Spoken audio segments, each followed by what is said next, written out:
الحمد لله الذي هدانا لهذا وما كنا لنهتدي لولا أن هدانا الله نحمده ونستعينه ونستغفره ونؤمن به ونتوكل عليه ونعوذ بالله من شرور أنفسنا ومن سيئات أعمالنا من يهده الله فلا مضل له ومن يضلل فلا هادي له أشهد أن لا إله إلا الله وحده لا شريك له وأشهد أن محمدا عبده ورسوله اللهم صل على محمد وعلى آل محمد كما صليت على إبراهيم وعلى آل إبراهيم اللهم بارك على محمد وعلى آل محمد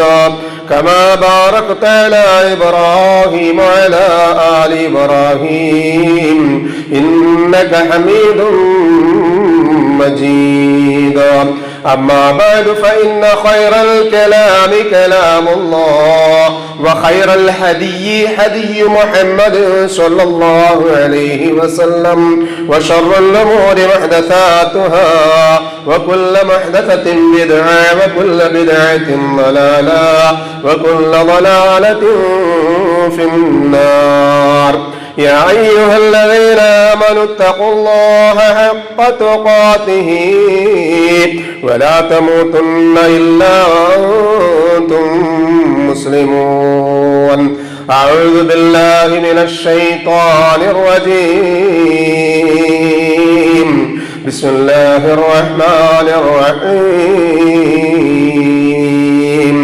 الذين ينفقون أموالهم في سبيل الله ثم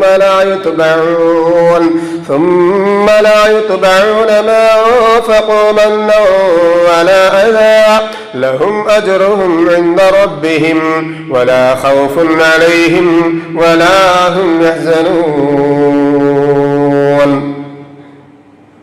ഏറ്റവും ആദരവും പ്രിയവുമുള്ള സത്യവിശ്വാസി വിശ്വാസിനികളെ, അള്ളാഹുവിൻ്റെ നിയമ നിർദ്ദേശങ്ങൾ ജീവിതത്തിൻ്റെ എല്ലാ മേഖലകളിലും പാലിക്കുന്ന മുത്തഖീങ്ങളായി ജീവിക്കുകയും മരിക്കുകയും ചെയ്യാൻ പരിശ്രമിക്കണമേ എന്ന് ആമുഖമായി ആത്മാർത്ഥമായി എന്നോടെന്നതുപോലെ നിങ്ങളോടും വസിയത്ത് ചെയ്യുകയാണ്. അള്ളാഹു സുബ്ഹാനഹു വ തആല അതിനുള്ള തൗഫീഖ് നമുക്ക് ഏവർക്കും നൽകി അനുഗ്രഹിക്കട്ടെ. ആമീൻ. അള്ളാഹു സുബ്ഹാനഹു വ തആല മനുഷ്യർ എന്നുള്ള നിലക്ക് നമുക്കൊക്കെ നൽകിയ നിഅമത്തുകൾ എമ്പാടുമുണ്ട്. അതൊക്കെ പലപ്പോഴും നമ്മൾ തുലനം ചെയ്യുന്നത് നമ്മളെക്കാൾ മുകളിലുള്ള ആളുകളിലേക്ക് നോക്കിയാണ്. റസൂൽ പറഞ്ഞൊരു വിശ്വാസി ഒരിക്കലും അങ്ങനെ ചെയ്യരുത്. കാരണം അങ്ങനെ ചെയ്താൽ അള്ളാഹുവിന് നന്ദികേട് കാണിക്കുന്ന കാഫിറായി പോകും. അള്ളാഹുവിൻ്റെ നിഅമത്തുകൾ വിലകൽപ്പിക്കാത്തവനായി തീരും. കേവലം നിസ്കരിക്കുന്നു, നോമ്പ് പിടിക്കുന്നു, മറ്റു ഇബാദത്തുകൾ ചെയ്യുന്നു എന്നതുകൊണ്ടൊന്നും ആ ഒരു വൃത്തത്തിൽ നിന്ന് പുറത്തു പോവുകയില്ല. റസൂലുള്ളാഹി സ്വല്ലല്ലാഹു അലൈഹി വസല്ലം പറഞ്ഞു, ഇലാ മൻ ഹുവ അസ്ഫല മിൻകും വലാ തൻദുറു ഇലാ മൻ ഹുവ ഫൗഖക്കും ഫഹുവ അജ്ദറു അൻ ലാ തസ്ദറു നിഅമത്തുല്ലാഹി അലൈക്കും. നിങ്ങളിലെ താഴ്ന്നവരിലേക്ക് നോക്കുക. ശരീരവും സമ്പത്തും ഒക്കെ നമ്മൾ വിചാരിച്ചതിനേക്കാൾ അപ്പുറത്തുള്ള ആളുകളിലേക്ക് നോക്കിയാൽ നമുക്കത് ഉൾക്കൊള്ളാൻ കഴിയില്ല. ഒരു വേള വല്ലാതെ മനസ്സ് പ്രയാസപ്പെടുമ്പോൾ, കീശ കാലിയാകുമ്പോൾ, അള്ളാഹുവിനോട് ദുആ ചെയ്തിട്ടും ഇജാബത്ത് കിട്ടുന്നില്ല എന്ന് സങ്കടപ്പെടുമ്പോൾ അടുത്തുള്ള മെഡിക്കൽ കോളേജിന്റെ കാഷ്വാലിറ്റിയിൽ ഇങ്ങനെ പോയി നിൽക്കുക. അവിടെയുള്ള ജനറൽ വാർഡിൽ കൂടി ഇങ്ങനെ നടന്നു നോക്കുക.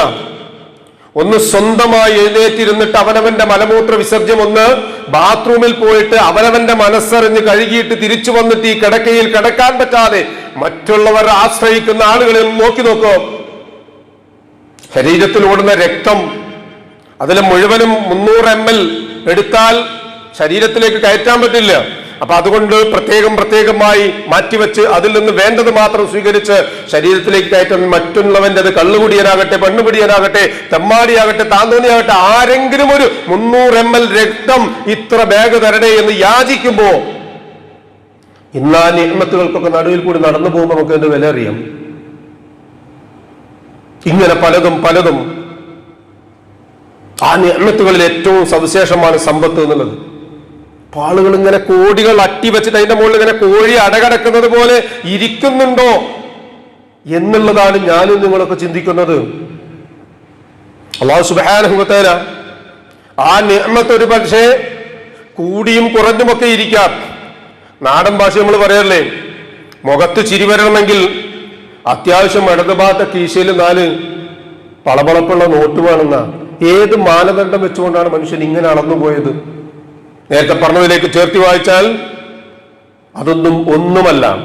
കാരണം അല്ലാഹു സുബ്ഹാനഹു വ തആല നമുക്ക് നൽകിയത് മുഴുവൻ മക്കൾ, സ്വത്ത്, സമ്പാദ്യം, ഭാര്യ, വീട് തുടങ്ങി എല്ലാ കാര്യങ്ങളും നമ്മുടേതാണ്. പേരിലൊക്കെ എഴുതി വെച്ചിട്ടുണ്ടാവും. ആധാരം നമ്മുടെ പേരിലാണ്, RC നമ്മുടെ പേരിലാണ്. ഇവൻ ഒരു ചെറിയ മൊബൈൽ ഫോൺ എടുത്താൽ പോലും അതിൽ നമ്മൾ കൊടുക്കുന്ന ആധാർ കാർഡിന്റെ നമ്പർ വെച്ചിട്ടാണ് നമ്മുടേത് എന്ന് അതിന്റെ മേൽവിലാസം തരപ്പെടുത്തുന്നത് എങ്കിൽ അല്ലാഹു സുബ്ഹാനഹു വരെ അല്ല, നീ അതിന്റെ ഒരു നോട്ടക്കാരൻ മാത്രം, സൂക്ഷിപ്പുകാരൻ മാത്രമാണ്. ഒരു ഐഫോൺ എവിടെയെങ്കിലും വീട് പോയിട്ട് തന്റെ കയ്യിൽ കിട്ടിയാൽ അതിന്റെ യഥാർത്ഥമായ ഉടമ തിരിച്ചു വന്ന് അത് അന്വേഷിച്ച് ഐഡന്റിഫൈ ചെയ്തിട്ട് തിരിച്ചു കൊടുക്കുന്ന സമയം വരെ കയ്യിൽ വെക്കാവുന്നത് പോലെയാണ് ബാക്കി എല്ലാ കാര്യങ്ങളും. സമ്പത്ത് എന്ന് പറഞ്ഞാൽ സഞ്ചരിക്കുന്ന ഒരു നിഴലാണ്. ഇന്നൊരു പക്ഷേ നമുക്കതിന്റെ തണൽ കൊള്ളാം, നാളെ അത് മറ്റൊരാളുടെ കൈകളിലായി മാറും. നമ്മുടെ കൈകളിൽ ഇന്ന് ഇല്ലാത്തത് നമ്മളിൽ വന്നു ചേരും. അതൊന്നും ജീവിതത്തിന്റെ മാന്യതയിലെ അല്ലെങ്കിൽ ജീവിതത്തിന്റെ ഒരു മാനദണ്ഡമായി സ്വീകരിച്ചുകൂടാ. നമ്മൾ വെറും കാര്യസ്ഥന്മാരും മാത്രമാണ്. അല്ലാഹു സുബ്ഹാനഹു വ തആലയുടെ മാർഗത്തിൽ അത് ചെലവഴിക്കുമ്പോൾ ഒട്ടും നഷ്ടമില്ലാത്തൊരു കച്ചവടമാണ്. പരിശുദ്ധ ഖുർആൻ പല ഭാഗത്തും അത് പറഞ്ഞു. ലൻ തബൂർ, വിശ്വാസികളായ ആളുകളുടെ നഷ്ടക്കച്ചവടമല്ല. ഓ വിശ്വാസികളെ, വഅൻഫിഖൂ മിമ്മാ റസഖ്നാകും മിൻ ഖബൽ, നിങ്ങൾക്ക് നൽകിയതിൽ നിന്ന് ചെലവഴിക്കണം കേട്ടോ. അല്ലാഹു സുബ്ഹാനഹു വ തആല മറ്റൊരു ഭാഗത്ത് പറഞ്ഞില്ലേ, ഹൽ അദുല്ലുകും അലാ തിജാറത്തിൻ തുൻജീകും മിൻ അദാബിൻ അലീം. ഇവിടുത്തെ എന്ത് കച്ചവടം ചെയ്താലും എന്റെ ലാഭം എന്താ? ദുനിയാവിൽ എന്തെങ്കിലുമൊക്കെ സമ്പാദിക്കുക എന്നുള്ളതാണ്. വേദനാജനകമായി കത്തിയാളുന്ന നരകത്തിന്റെ തീയിൽ നിന്ന്, ചൂടിൽ നിന്ന് രക്ഷപ്പെടാൻ ഉപകരിക്കുന്ന ഒരു കച്ചവടത്തെ സംബന്ധിച്ച് ഞാൻ നിങ്ങൾക്ക് പറഞ്ഞു തരട്ടെ എന്ന് പറഞ്ഞുകൊണ്ട് അല്ലാഹു സുബ്ഹാനഹു വ തആല പരിചയപ്പെടുന്നത് സ്വദഖ എന്ന വലിയൊരു മാനദണ്ഡത്തെയാണ്. പരിശുദ്ധ ഖുർആനിലെ പല ഭാഗത്തും അതിന്റെ പ്രതിപാദനങ്ങൾ കാണാൻ കഴിയും. 2-ാം അധ്യായം സൂറത്തുൽ ബഖറയിലെ 245-ാമത്തെ ആയത്തിൽ അല്ലാഹു പറയാ, മല്ലദീ യുഖരിദുല്ലാഹ ഖർദൻ ഹസന. അല്ലാഹു നമ്മോട് ചോദിക്കുക, നമ്മളാരാ? നോട്ടക്കാര്, കാര്യസ്ഥന്മാര്, കാവൽക്കാര്. ഈ കാവൽക്കാരായ നമ്മളോട് പടച്ചോൻ ചോദിക്കുക, അല്ലാഹു സുബ്ഹാനഹു വ തആലക്ക് നല്ലൊരു കടം കൊടുക്കുന്നവൻ ആരുണ്ട്? കടം കൊടുത്താൽ എന്താ? ഒരു നിശ്ചിത അവധി കഴിഞ്ഞാൽ തിരിച്ചു കിട്ടും. എന്നാൽ അല്ലാഹു പറയാ, ഫയുളാഇഫു ലഹു അദ്ആഫൻ കസീറതൻ, അല്ലാഹു സുബ്ഹാനഹു വ തആല കൊടുത്തതിന്റെ എത്രയോ ഇരട്ടിയാണ് മടക്കി നൽകുക. വല്ലാഹു യഖ്ബിദു വയബ്സുതു ഇലൈഹി തുർജഊൻ, അല്ലാഹു തന്നെയാണ് യഖ്ബിദു പിടിച്ചു വെക്കുന്നവൻ, വയബ്സുതു വിശാലമായി കൊടുക്കുന്നവൻ, വഇലൈഹി തുർജഊൻ അവന്റെ അരികിലേക്ക് തന്നെയാണ് മടങ്ങി വരാനുള്ളത്. സഹോദരന്മാരെ, ആ ഒരു തലത്തിലേക്ക് എത്തണമെങ്കിൽ നമ്മുടെ മനസ്സൊന്നുകൂടി വളരണം. ആ പിശുക്കത്തരത്തിൽ നിന്ന് മാറി നിൽക്കണം. പരിശുദ്ധ ഖുർആനിൽ അല്ലാഹു സുബ്ഹാനഹു വ തആല 59-ാമത്തെ സൂറത്ത് ഹശറിലെ 9-ാമത്തെ ആയത്തിൽ ഇങ്ങനെ പഠിപ്പിക്കുന്നുണ്ട്, വമൻ യൂഖ ശുഹ്ഹ നഫ്സിഹി ഫഉലൈക ഹുമുൽ മുഫ്ലിഹൂൻ. ആരാ വിജയിച്ചത്? ഒരുപാട് ആളുകളെ ഖുർആനിൽ അല്ലാഹു സുബ്ഹാനഹു വ തആല ഒരു തല മുതൽ മറുതല വരെ വിജയികളായി പ്രഖ്യാപിച്ചു. അക്കൂട്ടത്തിൽ ഒരു വിജയിയാണ് വമൻ യൂഖ, രക്ഷപ്പെട്ടവൻ, ശുഹ്ഹ നഫ്സിഹി, പിശുക്കിൽ നിന്ന്, മനസ്സിന്റെ പിശുക്കിൽ നിന്ന് ആരാണോ രക്ഷപ്പെട്ടത്? കൊടുക്കാൻ നേരത്ത് ഭാര്യ വരും, മക്കള് വരും, എടുത്തു കൊടുത്താൽ ഞങ്ങൾ എന്താ ചെയ്യാം? അങ്ങനെ ഒരു വേള നമ്മുടെ ഒരു 10-50 കൊല്ലം മുമ്പുണ്ടായിരുന്ന നമ്മുടെ തലമുറയിൽപ്പെട്ട കാരണവന്മാർ ആലോചിച്ചിരുന്നെങ്കിൽ, സഹോദരന്മാരെ, ഇതുപോലെയുള്ള മസ്ജിദുകളിൽ സുജൂദ് ചെയ്യാൻ നമുക്കെവിടെ ഇടണ്ടാവുക? നമ്മുടെ മയ്യത്ത് കൊണ്ടുവെക്കാൻ പറ്റിയ പള്ളിക്കാടുകൾ ഇന്ന് വഖഫുമായി ബന്ധപ്പെട്ട് ചർച്ചയൊന്നുമില്ലാതെ ഇങ്ങനെ ഇരിക്കുക. പണ്ട് ചങ്ങാതി പറഞ്ഞതുപോലെ, ഞാനും എന്റെ ഭാര്യയും തട്ടാനും എന്ന് പറഞ്ഞതുപോലെ, കഴുത്തിന് പിടിക്കുമ്പോഴും നമ്മൾ മനസ്സിലാക്കില്ല കടന്ന് എവിടെ എത്തി നമ്മുടെ രാജ്യത്തിന്റെ പോക്ക്. കേരളത്തിൽ പോലും റെയിൽവേ ട്രാക്കിൽ കൂടി മാന്യമായി സഞ്ചരിക്കാൻ പറ്റാത്ത സ്ഥിതിവിശേഷത്തിൽ എത്തി നിൽക്കുമ്പോഴും നമ്മൾ ഇപ്പോഴും ഉറക്കത്തിലാണ്. നമ്മുടെ ചെറുപ്പക്കാർക്ക് ഇപ്പോഴും ഷവർമ മതി, നമ്മുടെ ഭാര്യമാർക്ക് മൊബൈൽ ഫോൺ മതി, നമുക്ക് മറ്റെന്തൊക്കെയോ ചിലത് മതി. ഈമാനുള്ളവരെ മാത്രം മാറ്റി നിർത്തിയാൽ ബഹുഭൂരിഭാഗം ആളുകളുടെ അവസ്ഥ ഇതാണ്. യഥാർത്ഥ ശത്രു അരിച്ചരിച്ച് അവനവന്റെ വാതിൽക്കൽ നിഴൽ പോലെയുണ്ട് എന്ന് മനസ്സിലാക്കാത്ത വിഡ്ഢികളുടെ ലോകത്താണ് നമ്മൾ ജീവിച്ചുകൊണ്ടിരിക്കുന്നത്. ആഹാരം ഒന്നിൽ കൂടുതൽ ഒരേ പദാർത്ഥം കിട്ടിയാൽ അത് തിന്നും മടുപ്പുളവാക്കുന്ന ആളുകൾ. എന്നും മൈലയാണോ, എന്നും ചോറാണോ ചോദിക്കുന്ന മക്കളില്ലേ? കൂട്ടിക്കുഴച്ചുരുടാൻ അന്നത്തിന്റെ 2 വറ്റുകളില്ലാതെ മണ്ണിൽ നിന്ന് കിട്ടുന്ന മണ്ണ് തിന്നിട്ട് പശിയടക്കാൻ പറ്റാത്തത് കൊണ്ട് വെറും ജീവച്ഛവങ്ങളായി പോഷകാഹാരത്തിന്റെ കുറവ് കൊണ്ട് എല്ലും തോലുകളുമായി മരിച്ചു വീഴുന്ന ഗസയുടെ മണ്ണിലെ മക്കളെ നമ്മൾ കണ്ടിട്ടില്ല. ഇപ്പോഴും രമ്യഹർമ്മങ്ങളിൽ ജീവിച്ചു പോവുകയാണ്. അവിടെയാണ് അല്ലാഹു സുബ്ഹാനഹു വ തആല പറഞ്ഞത്, പിശുക്കത്തരത്തിൽ നിന്ന്, അരക്കത്തരത്തിൽ നിന്ന് കയ്യറ്റ് വരുന്നവന്റെ മുമ്പിൽ കണ്ടിട്ടില്ല ഒപ്പെന്ന് പറയുന്നവന്റെ ആ ഒരു തലത്തിൽ നിന്ന് മാറി നിൽക്കണം. അതാണ് മനസ്സൊന്ന് വിശാലമാവുക. അതുകൊണ്ട് നമ്മൾ മനസ്സിലാക്കണം, വഖഫ് എന്നത് വലിയൊരു ഭീഷണിയാണ്. അതിന് ഗൗരവം മനസ്സിലാക്കണം. ഇതിൽ കൂടി വഴി നടന്നു പോകുന്ന ഒരാൾ ഒരു ചെറിയ വെള്ള പേപ്പറിൽ എഴുതി കൊടുക്കുക കംപ്ലൈന്റ് ഉണ്ട് എന്നുള്ളത് ഏറ്റവും ചുരുക്കി പറയാം സാധാരണക്കാരന് മനസ്സിലാക്കാവുന്ന ഒരു സംബന്ധം. ആ വെള്ള പേപ്പർ കലക്ടറേറ്റിൽ എത്തിയാൽ കലക്ടറേറ്റ് വന്നിട്ട് എന്താ ചെയ്യേണ്ടത്? സാമാന്യ ബുദ്ധി അനുസരിച്ച് സ്റ്റാറ്റസ് കോ എന്നൊരു പരിപാടിയുണ്ട്. നിലവിൽ എങ്ങനെയാണ് നടന്നു പോകുന്നത് അതേ രൂപത്തിൽ നടന്നു പോകണം എന്ന് പറഞ്ഞാൽ അവിടെ ജുമ്മയും ജമാഅത്തൊക്കെ ഉണ്ടാകണം, മറ്റു കാര്യങ്ങളൊക്കെ നടക്കണം, അങ്ങനെ ഉണ്ടായിക്കോട്ടെ. അല്ല, പുതിയ നിയമം അനുസരിച്ച് ജില്ലാ കളക്ടർ വന്നൊരു വെള്ള പേപ്പറിൽ എഴുതി ഒട്ടിക്കുന്നു, തൽക്കാലം ഒരു ഉത്തരവുണ്ടാകുന്നത് വരെ ഇത് തുറക്കേണ്ടതില്ല. പിന്നെ ദുനിയാവിൽ ഒരാൾ തല കുത്തണമെന്നാലും അത് തുറക്കാൻ പറ്റൂല. ഒരു മനസ്സിലായോ? പള്ളിക്കാട്ടിൽ മയ്യത്തുണ്ടാക്കാൻ പറ്റൂല, ജമാഅത്ത് നടക്കുന്ന പള്ളികളിൽ അത് നടപ്പിലാക്കാൻ പറ്റൂല. വഖഫ് എന്ന പേരിൽ അറിയപ്പെടുന്ന ബൈ യൂസർ ആയിട്ടുള്ള, കാരണം പരമ്പരാഗതമായി ഉപയോഗിച്ചു വരുന്നത് അതിന് ആധാരവും പ്രമാണത്വം ഉണ്ടാവൂല. ഏത് കാലത്ത് എപ്പോഴാ? മൂസാമ്പർ കാലത്ത് നമ്മുടെ കാരണവന്മാർ കൊടുത്ത ഹദിയയാണ്, സ്വതക്കയാണ്. അത് നാളെ പരലോകത്ത് കൂലി കിട്ടണം എന്ന് വിചാരിച്ചാൽ ഞാൻ പറഞ്ഞു വന്നത് സാന്ദർഭികമായി എത്രയൊക്കെ സൂചിപ്പിച്ചു എന്ന് മാത്രം. അതൊക്കെ നമ്മുടെ ഉപ്പമാരും ഒക്കെ എടുത്തു കൊടുക്കുമ്പോ വല്യമ്മ തടസ്സമായിരുന്നില്ല, മക്കളായിരുന്നു നമ്മുടെ വാപ്പമാര് തടസ്സമായിരുന്നില്ല. പക്ഷെ നമുക്കിന്ന് തടസ്സങ്ങൾ ഏറെയുണ്ട്. ആ തടസ്സങ്ങളിൽ അതീവ ശ്രേഷ്ഠമായ തടസ്സം മനസ്സാണ്. അതുകൊണ്ട് അല്ലാഹു പറയും, ആര് പിശുക്കത്തരത്തിൽ നിന്ന്, മനസ്സിൽ നിന്ന് ആ പിശുക്കത്തരം വെടിഞ്ഞുവോ അവനാണ് വിജയിച്ചത്. ومثل الذين ينفقون أموالهم ابتغاء مرضات الله وتثبيتا من أنفسهم. അള്ളാഹുവിന്റെ മാർഗത്തിൽ ക്രയവിക്രയം ചെയ്യാൻ ദൃഢമായ മനസ്സിന്റെ ഉടമകൾക്കല്ലാതെ കഴിയുകയില്ല. അതാരൊക്കെയാണെന്നറിയോ? അല്ലാഹു പറയാ, ഇബ്തിഗാഅ മർളാത്തില്ലാ, അള്ളാന്റെ തൃപ്തിയല്ലാതെ മറ്റൊരു തൃപ്തിയും ആഗ്രഹിക്കാത്തവർ. അള്ളാന്റെ തൃപ്തി മാത്രം മതി. ഈ സ്വത്തും സമ്പാദ്യവും ഒക്കെ ആയിട്ട് പോയാൽ നാളെ ഞാൻ എന്റെ കണ്ണടച്ചാൽ മക്കൾക്കും പേരക്കുട്ടികൾക്കും തല്ലുകൂടാം, എനിക്കെന്താണുള്ളത്? ചിന്തിക്കണം ഓരോ വിശ്വാസിയും. ഏത് വിശ്വാസി? പരിശുദ്ധ ഖുർആനിലെ നടുക്കണ്ടമായ 18-ാം അധ്യായം സൂറത്തുൽ കഹ്ഫിലെ അൽ കഹ്ഫ് ഇങ്ങനെ ഓതി വരുമ്പോൾ നമ്മൾ കാണില്ലേ, വഖദ്ദമൂ വആതാറഹും, യാസീൻ ഓതുമ്പോൾ കണ്ടിട്ടില്ലേ? അൽമാലു വൽബനൂൻ അൽ കഹ്ഫിലുണ്ട്, ഖദ്ദമൂ വആതാറഹും നമുക്കറിയാവുന്ന സൂറത്തിലുണ്ട്. ഞാനും നിങ്ങളും പോയി എന്താണ് നിങ്ങളുടെയും എന്റെയും ഒക്കെ തിരുശേഷിപ്പുകൾ, വഴി അടയാളങ്ങൾ, നാഴികക്കല്ലുകൾ എന്തൊക്കെയാ? ഈ ഇട്ടത്തെ ഷർട്ട് ഒരു പക്ഷെ എന്റെ ഭാര്യയ്ക്ക് എന്നോട് സ്നേഹം ഉണ്ടെങ്കിൽ അവളത് മക്കൾ കാണാതെ എടുത്തു വെച്ചിട്ട് അർദ്ധരാത്രിയിൽ എടുത്ത് മണത്തു നോക്കി കണ്ണീര് കൊണ്ട് മുഖം പൊത്തിയിട്ട് മാറ്റിവെക്കും, ഭർത്താവിനോടുള്ള സ്നേഹം കൊണ്ടും. മക്കളോ സമ്പാദ്യമോ? ഇവിടെ ഞാൻ ജീവിച്ചിരുന്നു എന്നുള്ളതിന്റെ അടയാളം എന്താ? നമ്മുടെ പൂർവികരായ ആളുകൾ ചവിട്ടിപ്പോയ വഴിയിൽ അവരുടെ അവശിഷ്ടങ്ങൾ, അടയാളങ്ങൾ ഇന്നും ബാക്കിയുണ്ട്. അത് മുഴുവൻ നാളെ പരലോകത്തേക്കെത്തും. അങ്ങനെ എത്തണം എന്ന് ആഗ്രഹിക്കുന്ന ആളുകൾ ആ രൂപത്തിൽ അല്ലാഹുവിന്റെ വജ്ഹ് ഉദ്ദേശിക്കുന്നുവെങ്കിൽ ദൃഢമായ മനസ്സിന്റെ ഉടമകളായിട്ട്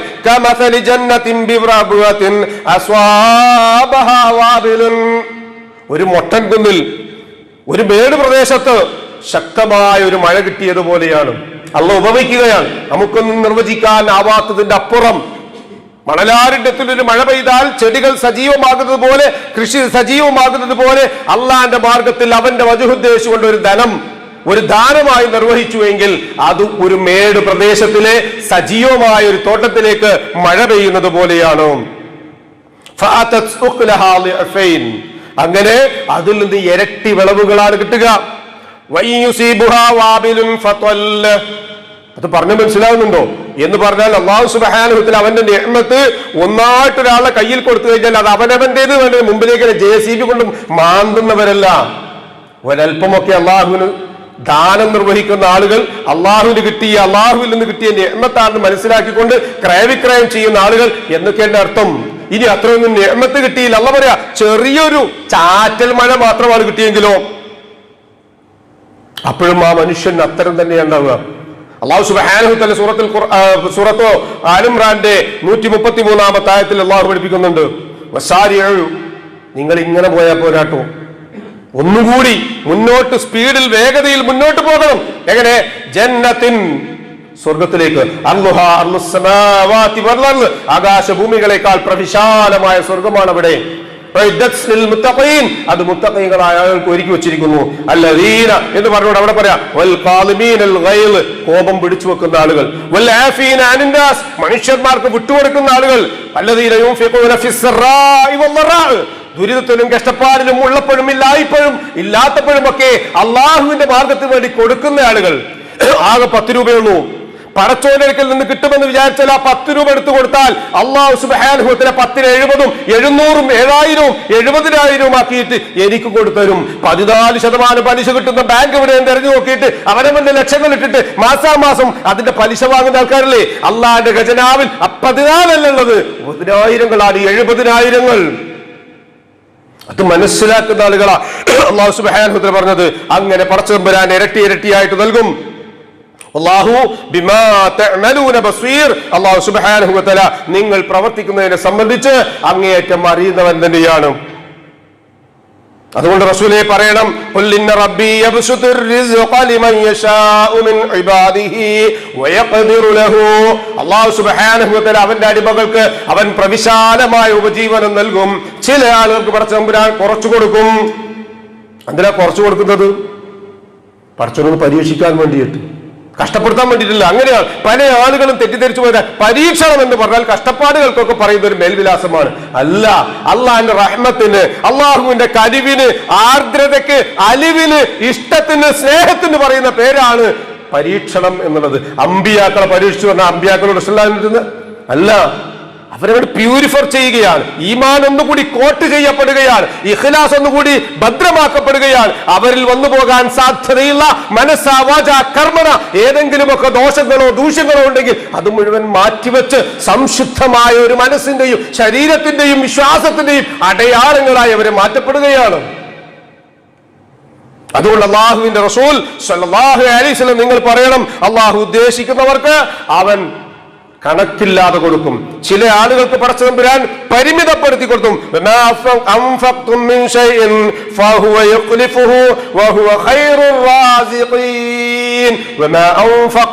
നിങ്ങൾ എന്തു ചെലവാക്കിയാലും അല്ലാഹു സുബ്ഹാനഹു വ തആല അതിന് പിന്നിൽ തന്നുകൊണ്ടേയിരിക്കും, കൊടുത്തുകൊണ്ടേയിരിക്കും. നമ്മൾ പറയാല്ലേ സഹോദരന്മാരെ, കോരുന്ന വെള്ളത്തിലാണ് ഉറവയുണ്ടാകുകയാണ്. കഴിഞ്ഞ പ്രാവശ്യം പോയി, പ്രാവശ്യം പോയി, പിന്നെയും പോയി. AC ഓഫാക്കണം തോന്നുന്നുണ്ട് എനിക്ക്. എല്ലാവരും ഉറക്കത്തില്ല. അന്ന പരിപാടി നമുക്ക് അവസാനിപ്പിക്കാം. അപ്പൊ നമ്മളൊരു വീട്ടിൽ പോയി കഴിഞ്ഞാൽ ഒരാളെ കണ്ടു കഴിഞ്ഞാൽ കഴിഞ്ഞ പ്രാവശ്യം പോയില്ലേ, കഴിഞ്ഞ മാസമല്ലേ ഞാൻ തന്നത്? ഇല്ല സഹോദരന്മാർ, ഈ ഒരു ആപ്തവാക്യം ഉണ്ടല്ലോ, അത് കോരുന്ന വെള്ളത്തിലെ കിനിമുണ്ടാവുള്ളൂ എന്നുള്ളത്. ഏതെങ്കിലും ഒരു മനുഷ്യനെ കണ്ടിട്ടുണ്ടെങ്കിൽ അല്ലാതെ മാർഗത്തിന് ചിലപ്പോൾ രാഷ്ട്രീയത്തിൽ ചിലപ്പോൾ സംഭവിക്കും, സാഹിത്യത്തിലും മറ്റ് സാംസ്കാരിക മേഖലകളൊക്കെ വട്ടപൂജ്യമാകുന്ന ആൾക്കാർ ദീനിന് വേണ്ടി കൊടുത്തിട്ട് ഫക്കീറായി എന്ന് പറയാം ഒരു മനുഷ്യനെ കച്ചേരികൾ ഇല്ലെന്നാണ് അല്ലാഹ് പറഞ്ഞത്. കൊടുക്കും അല്ലാഹു സുബ്ഹാനഹു വ തആല. എങ്ങനെ കൊടുക്കാം? ഇരട്ടിയായിട്ട് കൊടുക്കും. വെറുതെ പറഞ്ഞാണോ? ലഇൻ ശകർതും ലഅസീദന്നകും. നിങ്ങൾ ശുക്ർ ചെയ്താൽ, നിങ്ങൾ നന്ദി ചെയ്താൽ, നിങ്ങൾ അല്ലാഹുവിന്റെ മാർഗത്തിന് വേണ്ടി ക്രയവിക്രയം ചെയ്താൽ നിങ്ങൾക്ക് അല്ലാഹു സുബ്ഹാനഹു വ തആല അസീദന്നകും വർദ്ധിപ്പിച്ചു നൽകുക തന്നെ ചെയ്യും. ലഇൻ കഫർതും, നിങ്ങൾ നന്ദികേട് കാണിച്ചാൽ ഇതൊക്കെ എന്റേതാ ഒരാൾക്കില്ല എന്ന് പറഞ്ഞാണ് നൽകുന്നത് എങ്കിൽ ഇന്ന അദാബി ലശദീദ് അതിന്റെ അനന്തരഫലങ്ങളാണ് പിന്നീട് മനുഷ്യൻ അനുഭവിക്കുക. അതാണ് പറയാ അല്ലദീന യുൻഫിഖൂന അംവാലഹും ഫീ സബീലില്ലാഹ് സുമ്മ ലാ യുത്ബഊന മാ അൻഫഖൂ മന്നൻ വലാ അദാ. രണ്ട് ദോഷങ്ങളാണ്. ക്രയവിക്രയം ചെയ്യുമ്പോൾ അല്ലാഹു സുബ്ഹാനഹു വ തആല ഇങ്ങനെയൊക്കെ നൽകുമെങ്കിൽ പോലും ചില ആൾക്ക് അത് കിട്ടാതായി പോകാനുള്ള കാരണം എന്താ അറിയോ? ആ സദഖ ബാത്തിലായി പോകുന്നതുകൊണ്ടാണ്. രണ്ട് ദോഷങ്ങളാണെന്ന് പറഞ്ഞത്. ഒന്ന് മന്നൻ വല അദൻ, ഒന്നിങ്ങനെ എടുത്തു പറയും, ഞാൻ അത്ര കൊടുത്തു, ഇത്ര കൊടുത്തു, അങ്ങനെ കൊടുത്തു, ഇങ്ങനെ കൊടുത്തു എന്ന് പറയാം. അത് ജീവിതത്തിൽ ഉണ്ടാകാൻ പാടില്ല. വല അദൻ, അതിന്റെ പേരിൽ മറ്റൊരാളെ ബുദ്ധിമുട്ടിക്കാൻ പാടില്ല, പ്രയാസപ്പെടുത്താൻ പാടില്ല. ലഹും അജ്റുഹും, അത്തരം ആളുകൾക്ക് പ്രതിഫലമുണ്ട്. ഇൻദ റബ്ബിഹിം, അല്ലാഹുവിന്റെ അരികിൽ. എന്താ പ്രതിഫലം? ചെറിയ രണ്ട് വചനത്തിൽ കൂടി എന്താ പറയാം? വലാ ഖൗഫുൻ അലൈഹിം, ഒന്നും പേടിക്കണ്ട. എന്റെ ബിസിനസ് ഞാനാ നോക്കുക, പടച്ചോനതിന് പകരൊരാളെ കൊണ്ടുവരും. ഭാര്യയെ സംരക്ഷിക്കാൻ മക്കളുണ്ടാവും, സ്വത്ത് നോക്കാൻ അന്നുണ്ടാവും, അവനാന്റെ കാര്യം നോക്കാൻ ആരാണ്ടാവുക? എന്നവര് കൊണ്ടുപോയിട്ട് ഇപ്പൊ കിടത്തും. ഈ പുതിയ തുണിയില്ലേ, ഇതിൽ ചെളിയാകാതെ പെർഫ്യൂമൊക്കെ ആയിട്ട് ഇങ്ങനെ കൊണ്ടു നടക്കൂലേ, മണ്ണിലാ കൊണ്ടുവെക്കുന്നത്. പെരും മഴക്കാലല്ലേ, പല മയ്യത്തും കണ്ടിട്ട് നമ്മളതിന് മുഖം തിരിച്ചിട്ടില്ലേ? മയ്യത്തിനോടുള്ള ഈർഷ്യത കൊണ്ടല്ല, വെറുപ്പുള്ളത് കൊണ്ടല്ല, മറിച്ച് അത് കാണാനുള്ള താക്കത്തില്ലായ്മ കൊണ്ട്. എന്താണെന്നറിയോ? പെരും വെള്ളത്തിലാണ് ഇറക്കി വെക്കുന്നത്. നമ്മളുടെ കൈയെടുത്താൽ മയ്യത്ത് ഇവിടെ നിന്ന് പൊന്തി വരും. ആ സ്ഥാനത്ത് എന്നെ കാണുക, നമ്മളിൽ ഓരോരുത്തരും നമ്മളെ കാണുക. അതെങ്ങനെയെങ്കിലും അതിന്റെ മുകളിൽ ഹുരിഡീസോ ഹോളോബ്രിക്സോ ഒക്കെ വെച്ചിട്ടാവുന്നൊക്കെ മണ്ണൊക്കെ ഇട്ട് അത് പൊളിച്ച ആൾക്കാർ ചവിട്ടി അമർത്തി അതിന്റെ ഭാഗത്തോ എല്ലാം വെച്ച് തലയും കാലും ഒക്കെ അടയാളപ്പെടുത്തി ചെടിയൊക്കെ വെച്ച് വെള്ളമൊക്കെ വെച്ചിട്ട് പോകുന്നു വിചാരിച്ചോ. വരുമ്പോ തന്നെ എന്താ പറയാ? ആരും പോരുന്നിട്ടോ, ഭക്ഷണം റെഡിയാ, സമ്പൂർണ്ണമായി. ഇനി വേറെ രൂപത്തിൽ പലതും ഉണ്ടാവും. സഹോദര, ഈ കിടക്കുന്ന ബാപ്പാന്റെ ഭക്ഷണം എന്താ? ഞാനാകുന്ന ബാപ്പയാകുന്ന എന്റെ റിസ്ക് എന്താ? ഇനി എവിടെ നിന്നോട്ടുള്ള യാത്രയിൽ എവിടെ യാത്ര പോവാണെങ്കിൽ ഒരു 50 രൂപ 100 രൂപ, അപ്പൊ അതൊന്നുമല്ല, ഒരു 500 രൂപയെങ്കിലും മിനിമം കൊടുത്ത ആൾക്കാരുടെ മുഖം തെളിയില്ല അല്ലേ? വാപ്പ മരിച്ചു, ഉമ്മ മരിച്ചു, അല്ലെങ്കിൽ ജ്യേഷ്ഠൻ മരിച്ചു, അനുജൻ മരിച്ചു, ഞാൻ മരിച്ചു, നിങ്ങളിൽ ആരെങ്കിലും ഒരാൾ മരിച്ചു. നമുക്കിനി സുധീരമായി കടന്നു പോണ്ടേ? ആ വഴിയാത്രയിൽ നമ്മുടെ കയ്യിൽ എന്താണ്? ഒരു കുപ്പി വെള്ളം കുടിക്കാൻ. നമുക്ക് ദുനിയാവിലെ വെള്ളമൊക്കെ തീർന്നിട്ടുണ്ട്. ഒരിറ്റു വെട്ടം കിട്ടാൻ ദുനിയാവിലെ വെട്ടം മാറിയിട്ടുണ്ട്. ഇനി നമുക്ക് വെട്ടവും വെള്ളവും വെളിച്ചവും ആകേണ്ടത് നമ്മുടെ അമലുകളാണ്, നമ്മുടെ സ്വതക്കകളാണ്. അത് നാളെ പരലോകത്ത് ഉപകരിക്കും, വെളിച്ചമുണ്ടാകുമെന്ന് അഷ്റഫുൽ ഖൽഖ് റസൂലുള്ളാഹി സ്വല്ലല്ലാഹു അലൈഹി വസല്ലം പറഞ്ഞു. അതുകൊണ്ട് കേൾക്കുന്ന ഓരോ ഹൃദയത്തിന്റെയും മനസ്സിന്റെ ഉള്ളിൽ നിന്ന് ലാ ഖൗഫുൻ, ഒരു പേടിയും വേണ്ട, വലാ ഹും യഹ്സനൂൻ, ഭീതി വേണ്ട, ദുഃഖിക്കേണ്ടതില്ല എന്ന് അല്ലാഹു സുബ്ഹാനഹു വ തആല പരിചയപ്പെടുത്തുകയാണ്. അല്ലാഹു സുബ്ഹാനഹു വ തആല ദുഃഖങ്ങളില്ലാത്ത, പ്രയാസങ്ങളില്ലാത്ത, അല്ലലും അലട്ടലും ഇല്ലാത്ത ഒരു സ്വർഗീയമായ അനുഭൂതിയോടുകൂടി ജീവിച്ചു വരിക്കാനുള്ള തൗഫീഖ് നമുക്ക് ഏവർക്കും നൽകി അനുഗ്രഹിക്കട്ടെ. ആമീൻ. ഫഅഖൂലു ഖൗലി ഹദാ വസ്തഗ്ഫിറുല്ലാഹ ലി വലക്കും ഫസ്തഗ്ഫിറുഹു ഇന്നഹു ഹുവൽ ഗഫൂറുർ റഹീം. ഇന്നൽ ഹംദുലില്ലാഹ് حمدا كثيرا طيبا مباركا فيه وصلى الله وسلم على خير خلقه محمد وعلى آله وصحبه الفائزين برضا الله. يا عباد الله اتقوا الله ثانيا بتقوى الله. وعن أنس بن مالك رضي الله عنه قال باكروا بالصدقة فإن البلاء لا يتخطى. റവാഹു അൽ ബൈഹഖി. സഹോദരങ്ങൾ, ഒരിക്കൽ കൂടി അള്ളാഹുവിനെ സൂക്ഷിക്കണമെന്ന് എന്നെയും നിങ്ങളെയും സഗൗരവം ഓർമ്മപ്പെടുത്തുകയാണ്. അള്ളാഹു സുബ്ഹാനഹു വ തആല നമ്മെ മുത്തഖീങ്ങളിൽ ഉൾപ്പെടുത്തി അനുഗ്രഹിക്കട്ടെ. ആമീൻ. അനസ് ബിൻ മാലിക് റളിയല്ലാഹു അൻഹുവിൽ നിന്നുള്ള ഹദീസാണ് ഞാൻ നിങ്ങളെ കേൾപ്പിച്ചത്. ഇമാം ബൈഹഖി അദ്ദേഹത്തിന്റെ ശുഅബുൽ ഈമാനിൽ രേഖപ്പെടുത്തുന്നു. ബാക്കിറു ബിസ്സദഖ, നമ്മൾ പറഞ്ഞു സദഖയുമായി ബന്ധപ്പെടുത്തി അഷ്റഫുൽ ഖൽഖ് റസൂലുള്ളാഹി സ്വല്ലല്ലാഹു അലൈഹി വസല്ലം പറഞ്ഞു, നിങ്ങൾ മുൻകടക്കുക, വേഗത്തിലാകുക. നിങ്ങൾ ഒരിക്കലും അതിനെ സംബന്ധിച്ചൊരു അവധാനത ഉണ്ടാകുന്ന ആളുകളായി തീരാൻ പാടില്ല. എന്തുകൊണ്ട്? ബിസ്സദഖ ഫഇന്നൽ ബലാ, തീർച്ചയായും പരീക്ഷണങ്ങൾ. പരീക്ഷണങ്ങൾ ഏറ്റവും വലിയ പരീക്ഷണം എന്താ? അൽ മൗതു ബലാഉൽ അളീം, മരണം പരീക്ഷണങ്ങളിൽ ഏറ്റവും വലുതാണ്. അതുകൊണ്ടാണ് അല്ലാഹു സുബ്ഹാനഹു വ തആല പരിശുദ്ധ ഖുർആനിലെ 63-ാമത്തെ സൂറത്ത് മുനാഫിഖൂന്റെ 10-ാമത്തെ ആയത്തിൽ വിശ്വാസികളെ വിളിച്ചുകൊണ്ട് പറഞ്ഞു, യാ അയ്യുഹല്ലദീന ആമനു അൻഫിഖൂ മിമ്മാ റസഖ്നാകും മിൻ ഖബ്ലി അൻ യഅതിയ അഹദകുൽ മൗത്ത്. നിങ്ങളിൽ ഏതെങ്കിലും ഒരാളുടെ അരികിൽ മരണത്തിന്റെ ദൂതൻ കടന്നു വരും മുമ്പ് നിങ്ങൾക്ക് അല്ലാഹു നൽകിയ നിഅമത്താകുന്ന സമ്പത്തിൽ നിന്ന് അല്ലാഹുവിന്റെ മാർഗ്ഗത്തിൽ ചെലവഴിക്കുക.